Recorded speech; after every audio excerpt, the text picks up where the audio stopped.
certeza, no dia de seu aniversário, alguém já desejou a você uma vida longa. Desejos que, segundo o IBGE, têm se transformado em realidade. Nas últimas 3 décadas, a expectativa de vida do brasileiro aumentou em 11 anos e agora está na casa das 73 primaveras. Um tempo de vida maior e que todos queremos viver com qualidade.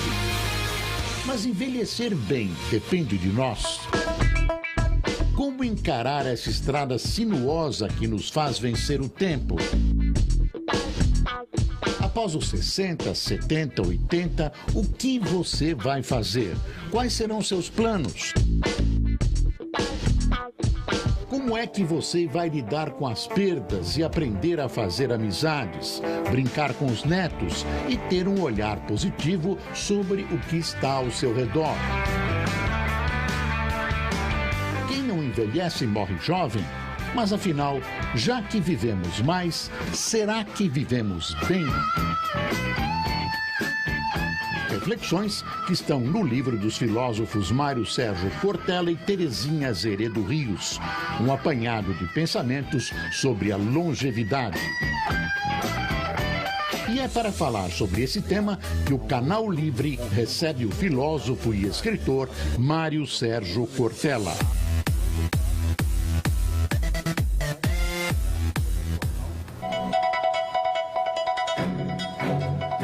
Boa noite. E para entrevistar o filósofo Mário Sérgio Cortella, estão comigo aqui na bancada os jornalistas Fernando Mitre e Fábio Panunzio. Professor Cortella, boa noite, prazer em recebê-lo no Canal Livre. E eu vou lançar uma pergunta extremamente simples. Com esse aumento da longevidade no mundo e inclusive no Brasil, as pessoas estão vivendo muito mais, por exemplo, que nos anos 50, vale a pena viver velho ou velha? Pois é, essa é uma questão, né, Boris, muito antiga, que se pergunta qual é a vida que vale a pena ser vivida, isto é, qualquer vida. Uma vida que se dê, mesmo que a gente não tenha uma qualidade de relação, de convivência, de inteligência. Será que é uma vida que a gente prolonga, mas não pode usá-la de uma maneira que seja mais intensa e não apenas extensa? Será que a gente pode ter um corpo, né, que conosco está e que nós o somos também, que a gente aceite a degradação que ele terá? Porque você, na abertura, falava de alguém completar, por exemplo, 72 primaveras. Mas não é só primavera numa existência. A gente tem outono, né? A gente tem inverno. A ideia de primavera é até uma coisa bonita, porque fala de renascimento, mas não é sempre assim. Minha mãe, que tem 84 anos, dona Emília, ela diz uma frase que eu acho especial. Ela diz: filho, cuida do corpo direitinho, que o corpo é uma coisa tão boa que se você cuidar direitinho, dura a vida toda. Né? Essa ideia de vida toda, com uma longevidade que nos permita uma vida mais plena, ela não é uma coisa tão fácil no nosso cotidiano. Se você imaginar, há pouco mais de 100 anos, a vida média no Brasil era de 43 anos de idade. Uma pessoa, inclusive, né, ela dividia a vida em 3 blocos, 20, 40, 60. Até os 20 se formava, dos 20 aos 40 reproduzia outras pessoas e trabalhava em alta intensidade, e dos 40 aos 60 se preparava para fruir a existência de um outro modo. Aliás, quase que alguém tinha que ter a vida definida já aos 20 anos de idade. Tinha que saber com quem ia casar, ia ter que jurar que ia viver com a pessoa até que a morte o separasse, a profissão tinha que estar escolhida, a empresa na qual se quereria aposentar.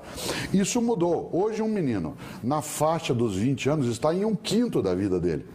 Uma pessoa hoje com 60 anos, ela não chegou ainda a completar talvez os 2/3 possíveis que ela poderá de existência. Portanto, vivemos mais sim, mas não obrigatoriamente estamos vivendo bem. E essa é a questão, quer dizer, a questão é não apenas mais tempo, mas a qualidade do tempo. E na medida em que a pessoa vai vivendo e o tempo vai se encolhendo, né? Você vive mais, mas o tempo no seu horizonte vai se encolhendo. A qualidade desse tempo que está à sua disposição e que será pouco, né, cada vez menos, ela precisa ser trabalhada. A questão é, nós estamos cuidando muito bem, a medicina nos ajuda e quem tem dinheiro aí fica mais à vontade ainda, estamos cuidando muito bem do físico. a questão do espírito está sendo atendida na mesma proporção? E essa é uma das questões que a filosofia traz à tona, razão pela qual a Terezinha Rios, que é filósofa, e eu, a gente decidiu dialogar em torno desse tema. Porque esse campo da medicina é bem tratado hoje, em relação ao que é que a medicina faz para que haja, né, uma condição física, né, e até alguma qualidade mental de existência que permita evitar a degradação. No entanto, há uma questão filosófica muito séria que o Boris levantou logo no ponto de partida, que é viver para quê? Qualquer. Há um grande pensador britânico do século XIX chamado Benjamin Disraeli. E o Benjamin Disraeli dizia: a vida é muito curta para ser pequena. A vida é muito curta para ser pequena. Você sabe que já basta que ela curta seja para que a gente consiga apequená-la de algum modo. E você pode apequenar uma vida mesmo que ela tenha 70, 80 anos de duração. Porque o que é a pequena vida é uma vida que se diminua como capacidade de plenitude, como convivência que seja mais afetiva, como possibilidade de não ser discriminado, de ter uma amorosidade que seja recíproca, de não ser entendido como desocupado apenas porque tem mais idade. E ao mesmo tempo, todo tipo de recusa e rejeição que uma parcela dos jovens no Ocidente, às vezes, dedica às pessoas com mais idade. Porque se você observar, o mundo oriental, seja ele nipônico, né, chinês, semita, é um mundo que trabalha com a ideia do idoso como algo a ser valorizado. Na África, inclusive, se diz, quando morre um idoso, morre uma biblioteca. Olha que frase bonita. Quando morre um idoso é como se uma biblioteca fosse incendiada. Nós temos uma certa recusa a essa ideia. No entanto, há um ponto que é chave. De fato, a degradação do corpo e da mente pode vir, mas hoje a atenção é tamanha em relação aos idosos por conta de serem um grupo de força econômica muito grande dentro do campo do mercado. Quer dizer, é um novo mercado para várias coisas, do consumo, da destinação do lazer, de cruzeiros que são feitos, de estrutura de passeio. Portanto, há uma tensão mais forte, em que não se entende mais, Mitri, isso é bom, que aquela pessoa que não está, por exemplo, no mercado de trabalho, que ela seja inútil.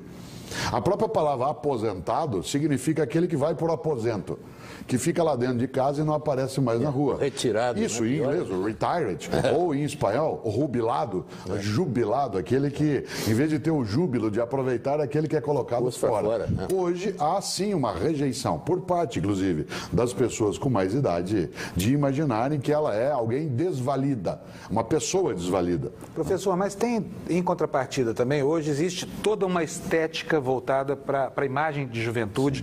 A sociedade é baseada no consumo e considera o indivíduo, a cidadania dele, enquanto ente produtor da sociedade. Quando ele envelhece e é posto de lado, o Estado considera um peso. Quer dizer, a velhice ou o processo de envelhecimento está longe ainda de ter uma aceitação social, de ocupar o espaço político que merece e de merecer o respeito que merece também, né? Sem dúvida, inclusive porque nós damos um salto muito grande no Brasil, que agora vem sendo alterado, entre aqueles que cuidam da juventude e aqueles que cuidam dos mais idosos, e ficou pelo meio uma lógica de uma sociedade em que todo mundo tem que ser jovem e produtivo. Exemplo, na medicina, se trabalhava antes só com a pediatria e a geriatria. Hoje você já tem alguns médicos que são ebiatras. A palavra nem é usada tanto no dia a dia, é que Hebe é uma divindade da juventude, né, dentro do mundo do passado clássico. Portanto, ebiatra é aquele que cuidaria, né, dos jovens desse ponto de vista. E quase que nós temos, Fábio, uma obsessão ebiátrica no cotidiano. Isto é, todos e todas temos de ser jovens o tempo todo, simulando até uma juventude em relação à conduta, ao modo de vestimenta, ao tipo de fruição do mercado no dia a dia. Há toda uma fantasia quase travestida, né, da ideia de que vitalidade está ligada a essa ideia. E, portanto, aquele que já não está mais, por exemplo, no mercado de trabalho, que ele pode ser descartável. Eu gosto de fazer uma distinção entre trabalho e emprego. Emprego é fonte de renda e trabalho é fonte de vida.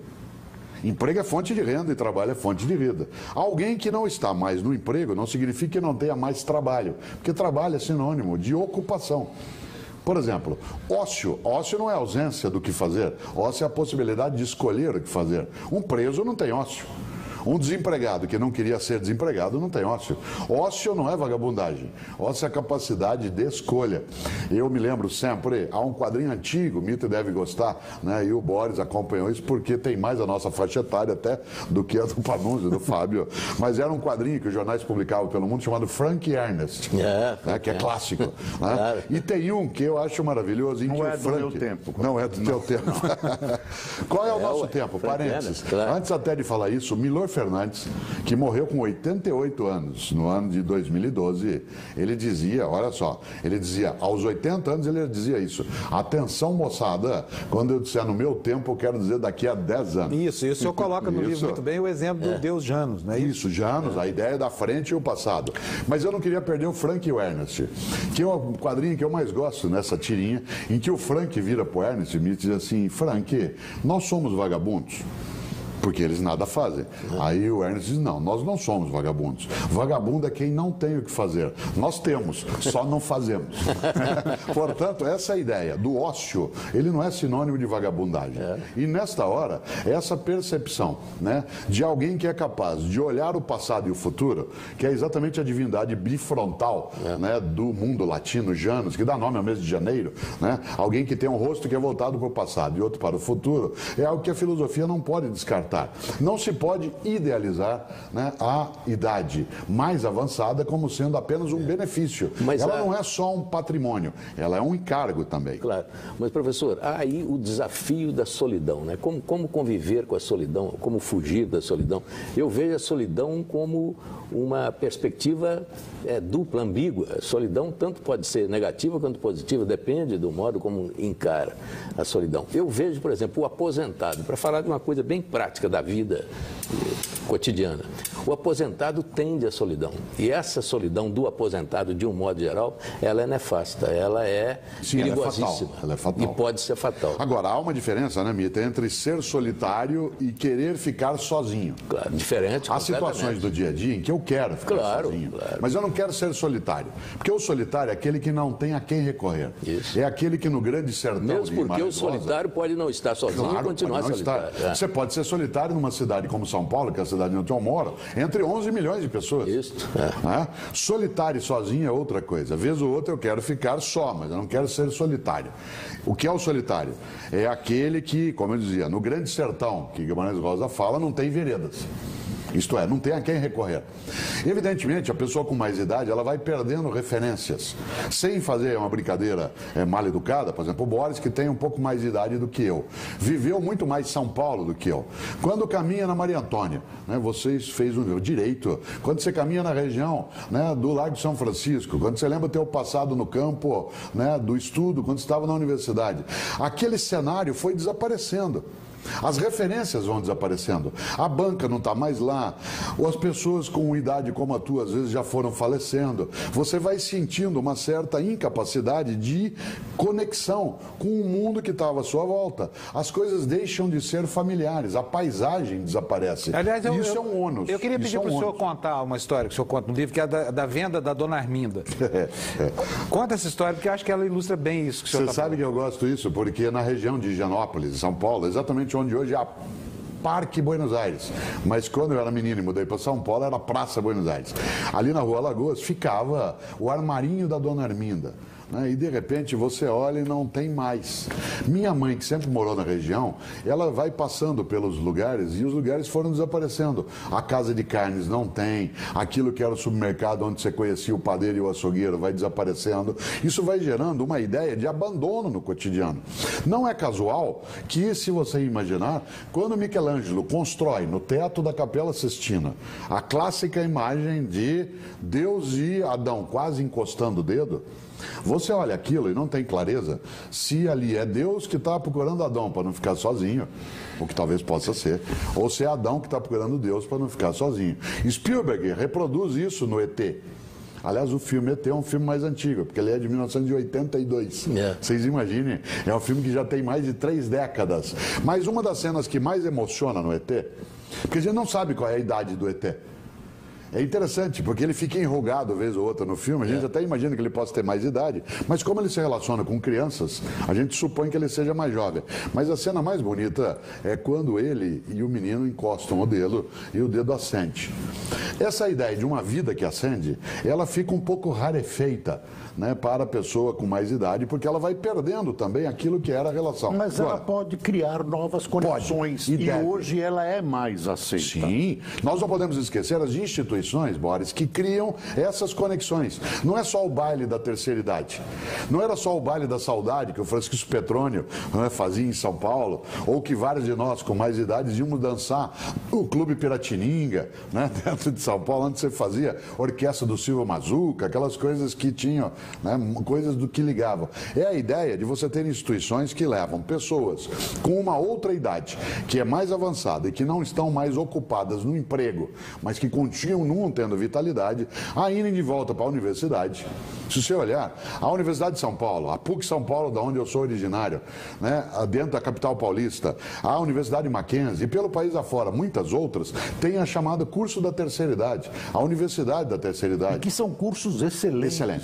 Excelentes. História da arte, cursos de filosofia, cinema, debate sobre cinema, filmes que compuseram a história. O próprio SESC, que é uma espécie de Ministério da Cultura, né, dentro do Brasil, tem coisas ótimas voltadas para essa questão. Mas aí tem um outro desafio, que é a preservação da memória. Eu diria, a outra ameaça, essa é uma ameaça real. Talvez seja a primeira morte, a perda da memória. Sim, por isso que o Alzheimer nos atinge. Quando a gente olha o Alzheimer, quer dizer, não gosta, é a perda da memória. Mas tem uma memória a ser perdida que é boa. O professor Esqueceu Ivan Esquerdo, que não presta. O professor Ivan Esquerdo, que é da Federal do Rio Grande do Sul, é um argentino que vive no Brasil. Ele acha que tem um esquecimento seletivo. Ele tem, inclusive, um livro maravilhoso chamado O Direito ao Esquecimento, que não tem a ver com anistia. É o direito ao esquecimento entendido como sendo a importância da perda da memória na preservação da saúde mental. Porque se você e eu, vivendo 60, 70, 80 anos de idade, nós nos lembrássemos o tempo todo de tudo que a gente perdeu, de tudo que nós já tivemos e que não há mais, as pessoas que passaram pela nossa vida e que foram esvaziando esse conteúdo de vivência, o nosso sofrimento seria muito grande. Quem é mais idoso talvez se lembre de um filme dos anos 1970 chamado Zardoz, com Sean Connery, que tinha parado de fazer a série do James Bond. Que as pessoas não morriam. Isso, Zardoz, que é uma brincadeira com o Mágico de Oz. The Wizard of Oz deu o Zardoz, que era um filme feito em cima do segundo movimento da Sétima Sinfonia de Beethoven e que fala de uma sociedade que tinha conseguido a imortalidade. E eles estão juntos há 500 anos. É desesperador. Eles querem morrer, porque se você não tem a finitude, para que valorizar a vida? Se você não tem o término, não há por que fazê-la. E o afeto, o amor e, finalmente, o sexo. Isso melhorou na velhice, mas ele, pela natureza, eu não vou dizer que se degrada, mas se transforma. Sim. Mas, por exemplo, hoje, alguns recursos da medicina trouxeram de volta, de certa maneira, a plenitude do sexo. Então, sem isso dúvida. melhorou. Há uma diferença, você sabe muito bem, entre sexo e sexualidade. A sexualidade está no campo do desejo. Né? O sexo está no campo da prática e não obrigatoriamente tem desejo. Tanto que há várias profissões que se dedicam ao sexo sem desejo. Desse ponto de vista, a sexualidade de uma pessoa mais idosa, ela sempre persistiu, em qualquer idade ou não. Mas essa sexualidade encontrava obstáculos que a gente chamaria de mecânicos. Né? Afinal de contas, nós temos sim, dado que a sexualidade, especialmente a masculina, ela está ligada à capacidade de vasodilatação.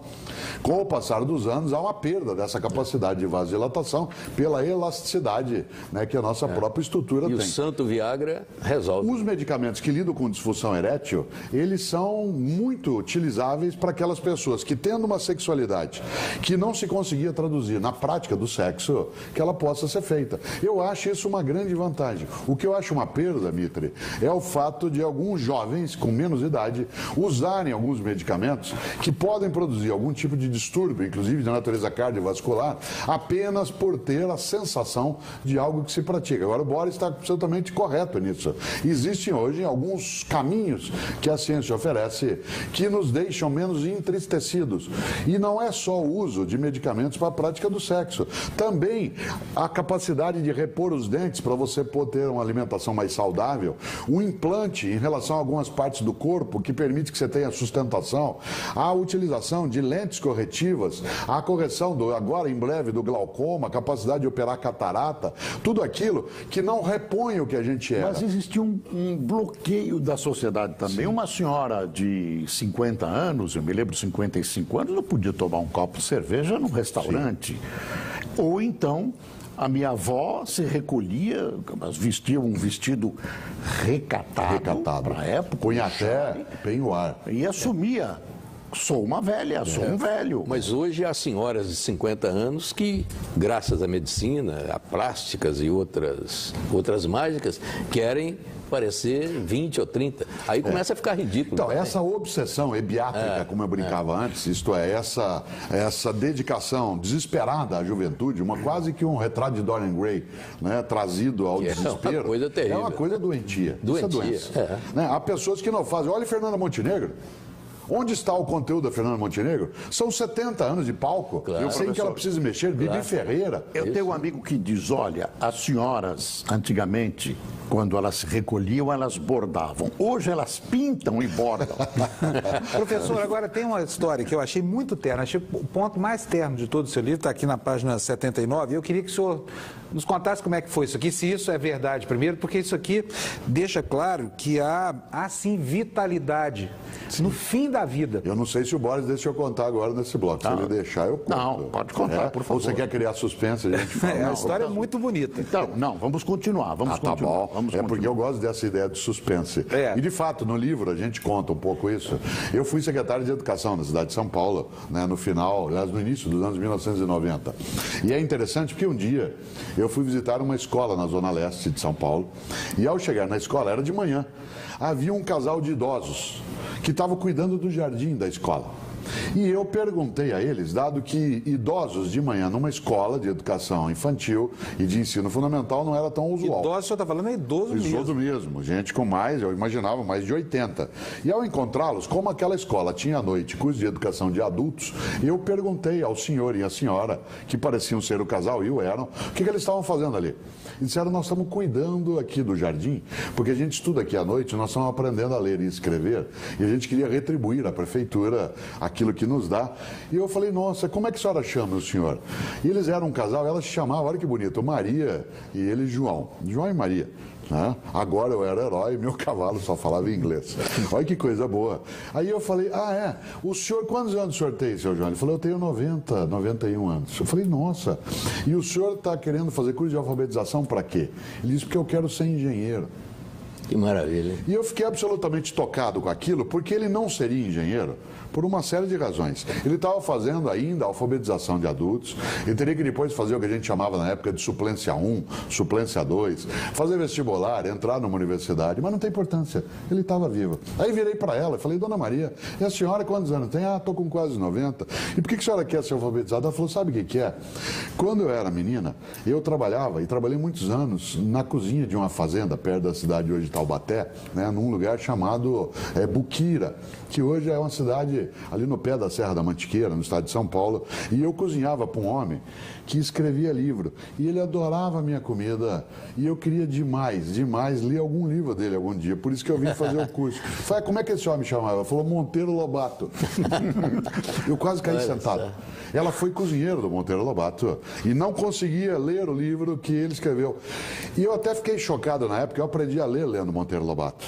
Reinações de Narizinho, né? Emília, O Mundo da Matemática, Pedrinho e Suas Caçadas. Eu fiquei tão chocado porque Monteiro Lobato é um dos meus ídolos.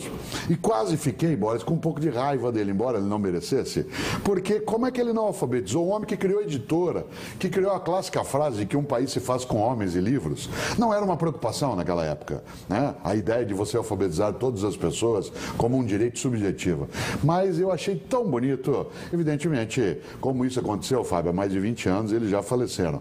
Mas eles estavam vivos aos 90 Talvez ele anos. não tenha tido tempo para se formar engenheiro, mas pode ser que ela tenha lido um livro de Monteiro Lobato. Eu espero que sim, eu não a Que ela encontrei tenha conseguido. Mas tudo isso me lembra aquela busca que é fundamental na vida, que é a busca da felicidade. Sem dúvida. E eu queria que o senhor conceituasse essa coisa estranha que é a felicidade. Posso a felicidade fazer. não pode ser um estado permanente, não é possível. Ela Não tem devo- que ter... não Não sei devo se o Boris imaginar. vai querer dar o conceito de felicidade no próximo bloco ou se ele pode dar Não, agora. eu tenho uma pergunta do psicanalista Jorge Forbes. Ele fala sobre transcendência. Vamos ver. Mas e a pergunta. felicidade? Nós voltamos com a transcendência, que as duas coisas estão. Vou juntar as duas. Na preocupação básica de todos nós humanos está a questão da morte, está a questão da perda, está a questão de que aquele que eu amo hoje, amanhã eu posso não ter mais, eu posso não ver mais. Eu gostaria de saber como é que você trata desse tema. Você acredita numa transcendência espiritual, numa transcendência laica, ou não acredita em transcendência? Como é que você está pensando essa questão? Olha, Fábio, a tua área, que é na qual você é extremamente especialista, ela lida um pouco com a ideia de que nós humanos somos capazes, né, de ultrapassar aquilo que é a mera materialidade do mundo.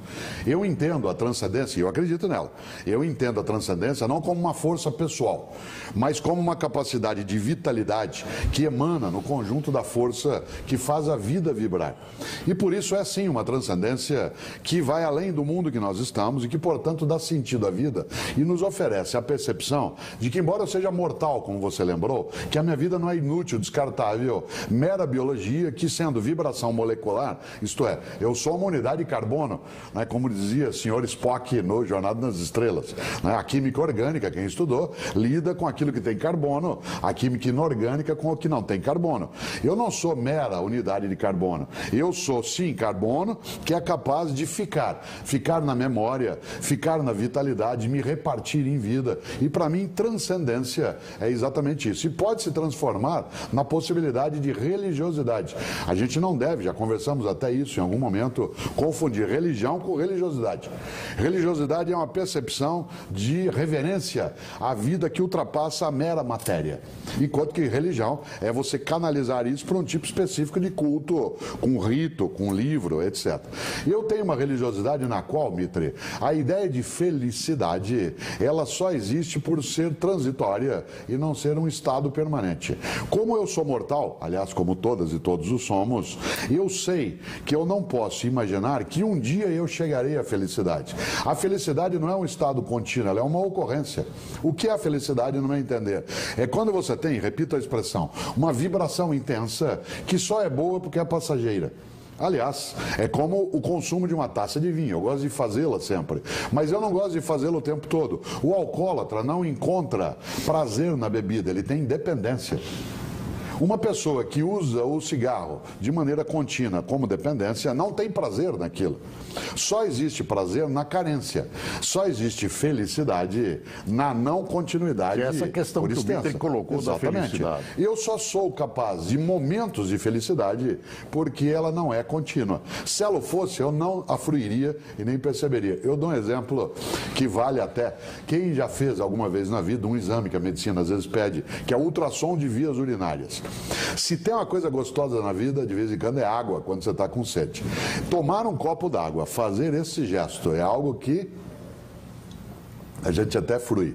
Ter que fazer 8 copos desses para fazer um ultrassom de vias urinárias é algo que deixa em estado de irritação. E se o senhor Quer tomar dizer, 18 litros, o senhor vai morrer. 18 eu faleço, eu entro num choque. Nesse sentido, o que equivale nesta hora, eu só aprecio a água porque eu não fico tomando de maneira contínua. A felicidade, ela não pode ser bloqueada. Uma vida feliz não é aquela que não haja trauma, não haja desespero em alguns momentos, não haja perturbação. Uma vida em que a felicidade possa vir à tona é aquela em que eu não abafo os momentos em que eu posso sim vibrar. Mas talvez haja algum equívoco também na busca da felicidade. Eu acho que a euforia, que é muito procurada, substitui para pessoas menos até preparadas com medicamentos. A ideia, até com medicamentos. Com álcool, com uso de drogas legais ou ilegais. Assim como viver pelos instintos, os mais naturais, também leva a um tipo de felicidade, entre aspas, que não é a felicidade no seu sentido pleno. Agostinho, grande teólogo do século V, Agostinho de Hipona, ele tem uma frase, Mito, que eu acho que vai ajudar a gente a pensar. Ele diz: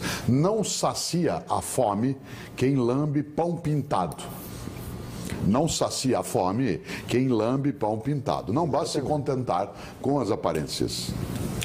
O Canal Livre vai por um rápido intervalo e voltamos daqui a pouco. Até já.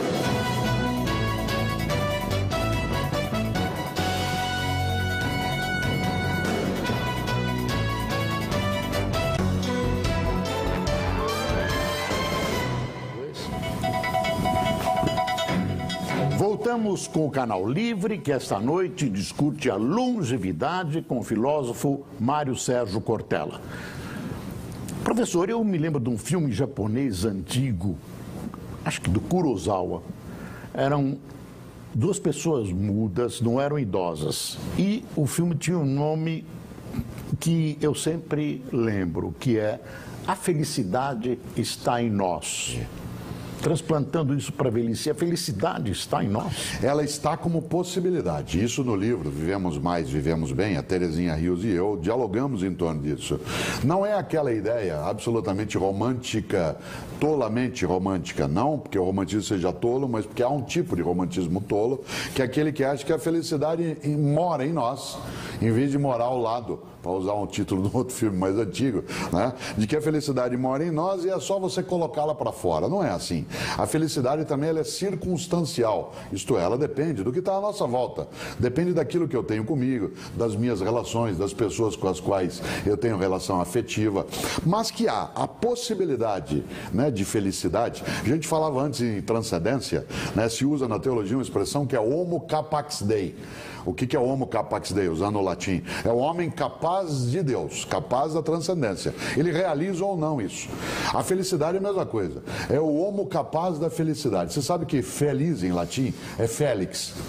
E félix em latim tem um duplo sentido, significa feliz e fértil. Porque felicidade é sinônimo de fertilidade. O que é felicidade? Quando você sente que a vida não está cessando. Você tem momentos em que você sente uma plenitude, até se confunde, como o Mito lembrava, com euforia. E a euforia pode ser induzida, mas a felicidade não pode ser induzida. Quando se começou a trabalhar, por exemplo, com um medicamento que é a fluoxetina, né, que é base para alguns medicamentos que são chamados de pílulas da felicidade, se imaginava que se poderia ter ali a artificialização disso, mas não é, porque alguns medicamentos induzem a euforia, como o álcool é capaz de fazê-lo, até, ou como algumas drogas. Agora, Kurosawa, ele trata desse tema num filme dele magnífico chamado Sonhos, faz isso no Han, que é a história que ele repete um pouco, né, um pouco Shakespeare, e ele vai trabalhar aquele que foi o senhor feudal idoso que começa a ser tripudiado e é levado cego pela mão, como Édipo Rei, é levado cego pela mão a caminhar sem rumo. Esta ideia do Kurosawa, ela vale bastante, Boris, quando a gente pensa na felicidade como sendo um instante que se repete em vários momentos, mas que não pode ser entendido como contínuo. O Quino, o grande Quino, o cartunista argentino, ele tem um quadrinho da Mafalda, que eu acho genial, em que a Mafalda, que é sempre instigante, decide dar uma cutucada num senhor velhinho, né, que era chaveiro. E tem assim, no primeiro quadrinho, ela encosta no balcão do chaveiro, um senhor idoso, diz assim: por favor, a chave da felicidade. E aí o senhor responde no segundo quadrinho: pois não, você me mostra o modelo? Ela no terceiro quadrinho diz assim: velhinho esperto esse. Professor, agora eu quero mudar um pouco o assunto, falar do sofrimento. É o seguinte, inventou-se um bordão. Eu tenho uma implicância com isso espetacular. Quer chamar a velhice de melhor idade. Ela não é efetivamente a melhor idade. Isso é uma corrupção da idade desse termo. Eu gostaria de saber do senhor o seguinte: a gente tratando aqui de felicidade, essa coisa toda, mas a gente vê, por exemplo, pessoas que chegaram à maturidade intelectual, Carlos Aires Brito, chegam aos 70 anos e são chutadas para fora. A aposentadoria de um ministro do Supremo, por exemplo, se chama expulsória. Ele está sendo chutado dali. Como é que a nossa sociedade vai caminhar no sentido de considerar isso como um patrimônio? Quer dizer, a pessoa vai devolver aquilo que ela juntou. Claro, né, Fábio? Olhar o idoso como um encargo é uma visão torta até daquilo que pode ser feito. Porque, de fato, nós temos condições de maior capacidade de vida e maior longevidade sem perder vitalidade mental. Há, inclusive, ajuda, evidentemente, de medicamentos, como a gente falou antes. Mas uma das coisas que mais envelhece uma mente é a inutilidade dessa mente, que antes, plena de possibilidades, é considerada descartável, lateral. É isso que leva, de fato, a essa perda. Na universidade também existe isso. Nas universidades públicas, você tem uma aposentadoria compulsória, a expulsória, que leva à perda disso. Você se lembra que o que levou o Niemeyer a ir até 104 anos de idade fazendo o projeto é que ele tinha projeto. Eu não tenho dúvida. Claro que ele passou por sofrimentos. Você se lembra que pouco antes de morrer, ele teve que participar do sepultamento de uma filha dele, que já estava com 80 e tantos anos. Imaginar que você sepultou uma filha de 80 e tantos anos é uma dor muito grande. Mas volto ao ponto. Por que é que Niemeyer foi adiante? Porque ele tinha projeto. Porque o que é que te projeta? É aquilo que te joga para adiante, que você quer buscar. Nesta hora, olhar o idoso como sendo a melhor idade dependerá de como é que ele está vivendo. Mas, professor, senão não é. Mas aí tem o outro lado da moeda, que é a sociedade que perde com isso. Não é o idoso que está perdendo. Você tirar do Supremo Tribunal um juiz de 70 anos, você tirar da universidade um homem de 70, isso é um absurdo. Então, você tem vários países. Nessa vários idade, países que... é a biblioteca ambulante. Eu não tenho dúvida. Que está sendo expulsa da universidade. Eu defendo há anos, Mitri, uma coisa que pode até parecer estranha do ponto de vista de democracia, mas a gente não pode perder algumas figuras que são senatoriais. E a ideia de Senado está ligada à ideia de senil. Mas não de senil no sentido de perda de capacidade, mas de idoso. Aquilo que os latinos chamavam de veterano, de vetusto, né? Aquele que já estava mais tempo naquela atividade. Há vários países no mundo que pegam os seus ex-ministros do Supremo, os seus ex-presidentes da República, e os transformam em senadores. Embora no Brasil haja um trauma em relação a isso, porque nós tivemos o senador biônico, colocado pelo pacote de abril de 77 pelo general Geisel, ainda assim, a ideia de você aproveitar homens e mulheres que tenham tido uma experiência na vida pública e privada e que possam funcionar como um conselho de anciãos. Você sabe que em grego a ideia é presbi, né? Por isso você tem presbitério, presbítero, o conselho de anciãos. Em algumas religiões ele funciona, aquilo que seria o conselho dos idosos, né? Em vários lugares. Ele serviria como alguém que não se perderia, não se jogaria fora a experiência que ele carrega. É difícil, Fábio, engolir essa perspectiva, porque ao chamá-la pelo eufemismo de melhor idade, em última instância nós estamos dizendo, ó, a gente até não está precisando mais de vocês, curta a vida. E não como é verdade. Se isso fosse possível. Não, né, é verdade. Agora, o senhor também fala sobre programas modelares de adaptação das pessoas que vão chegando próximo à aposentadoria para algumas empresas brasileiras, Correios, o senhor cita algumas. Como é que são esses programas? E queria saber também, funciona realmente? Preparar o aposentado para a hora de deixar a Você tem várias organizações públicas ou privadas hoje, e a Terezinha Rios e eu trabalhamos isso no livro, que fazem com que aquele que vai se aposentar, ele não seja entendido como alguém que será descartado. Ele possa voltar. Eu tenho vários exemplos, um que eu gosto demais é do Tribunal Superior Eleitoral, da Justiça Eleitoral Brasileira, que é histórica, ela é longa, e ela tem uma coisa bonita, que é fazer com que aquele que trabalhou na Justiça Eleitoral, que ele possa voltar em vários momentos para o contato com aqueles que estão entrando agora, de maneira que ele possa trazer a história. Há empresas que fazem isso, há grupos ligados à área privada que fazem uma transição. A pessoa ela passa a participar ainda de atividades e o desligamento vai sendo paulatino, sem que produza uma coisa abrupta. Como a morte para nós é uma coisa abrupta em vários momentos, né? Nós não queremos que ela venha, por outro lado nós a desejamos de maneira imediata. É preciso fazer ele preparar. Os árabes têm um ditado, que é o que eu mais gosto, que é uma despedida, né? Um modo de despedir. Parte dos árabes se despede dizendo vida longa e morte rápida. Né? Agora, vida longa e morte rápida. Viva bastante, mas na hora que for a tua hora, que seja de imediato. Mas, por isso, esses programas de preparação são necessários para a gente não produzir um impacto negativo nessa mudança. Professor, o senhor falou aí das bibliotecas que são perdidas quando se morre e tal. E eu me lembrei de uma declaração sua, acho que está aqui no livro, de que o senhor não guarda livro mais. Não mais. Eu sabia que você... Espera aí, isso vai dar confusão. O senhor é um homem jovem, entendeu? E essa eu não entendi. Quer dizer, o senhor não tem necessidade de consultar sua biblioteca? Eu tenho. E tal? Dos meus 6 mil livros, eu consegui selecionar 200, que são aqueles que eu quero que sigam comigo, por enquanto. Os próximos 40 anos.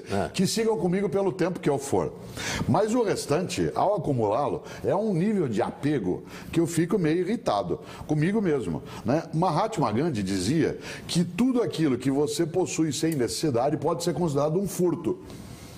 Ele não considera furto apenas o que você tira de outro. Eu não entendo o senhor considerar desnecessidade 6 mil livros que o senhor poderia consultar a qualquer momento. Eu estou distribuindo e levo para as universidades, para onde eu vou, e quando eu preciso eu vou lá consultar. Eu vou dizer para o senhor que eu não estou largando eles para sempre, eu estou só perdendo o apego. Eu vou pedir licença, nós vamos fazer mais um intervalo, o Canal Livre volta já.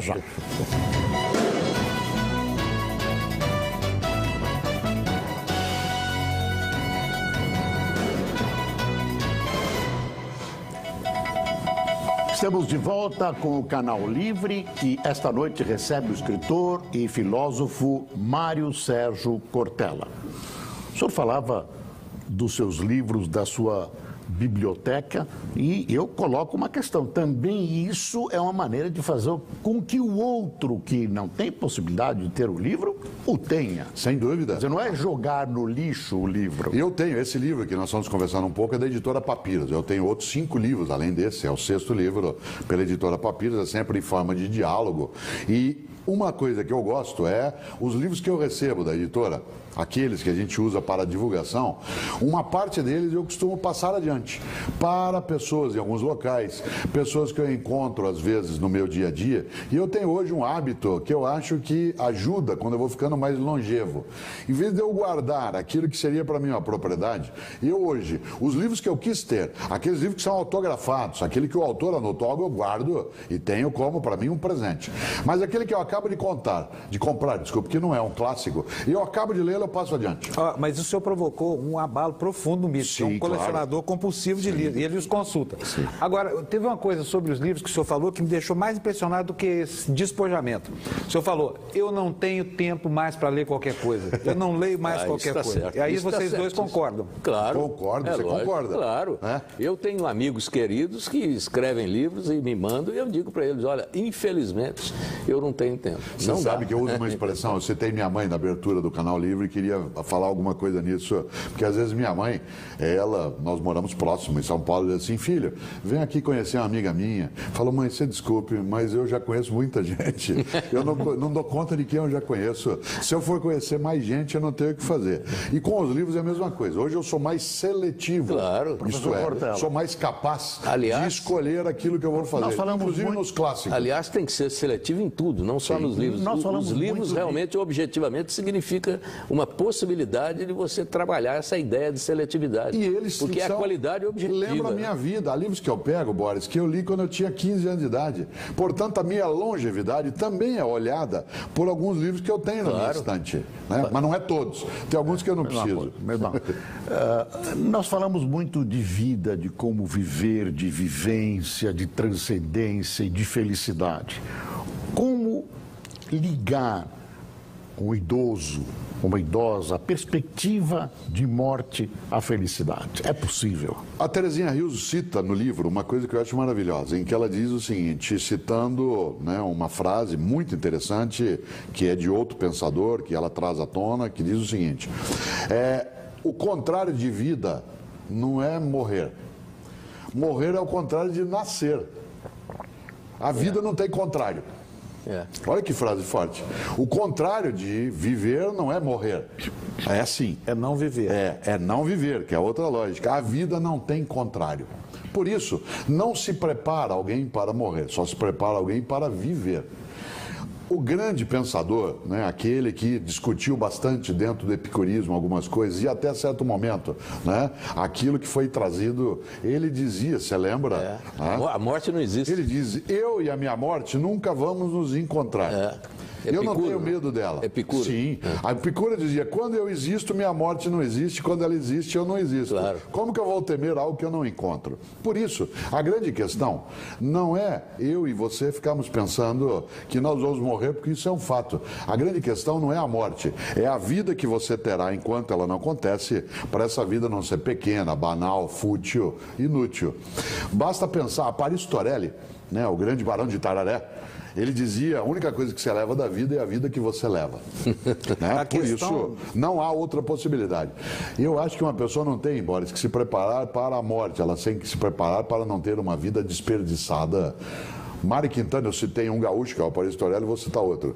Mário Quintana tem uma trova deliciosa que ele diz, um dia pronto, me acabo, seja o que tem de ser, morrer que me importa, o diabo é deixar de viver. Não é morrer, é o diabo é deixar de viver. A vida não tem contrário. Agora, professor, desculpe, não, por favor. O filósofo italiano, pensador italiano Domenico de Masi, fez um grande sucesso por aqui, pregando o ócio criativo, até uma certa apologia da preguiça num sentido assim bem especial, a solidão, o silêncio, valores assim que estavam um pouco desapercebidos, porque a gente corre disso, né? A gente busca exatamente ser prático na vida, produzir e produzir concretamente.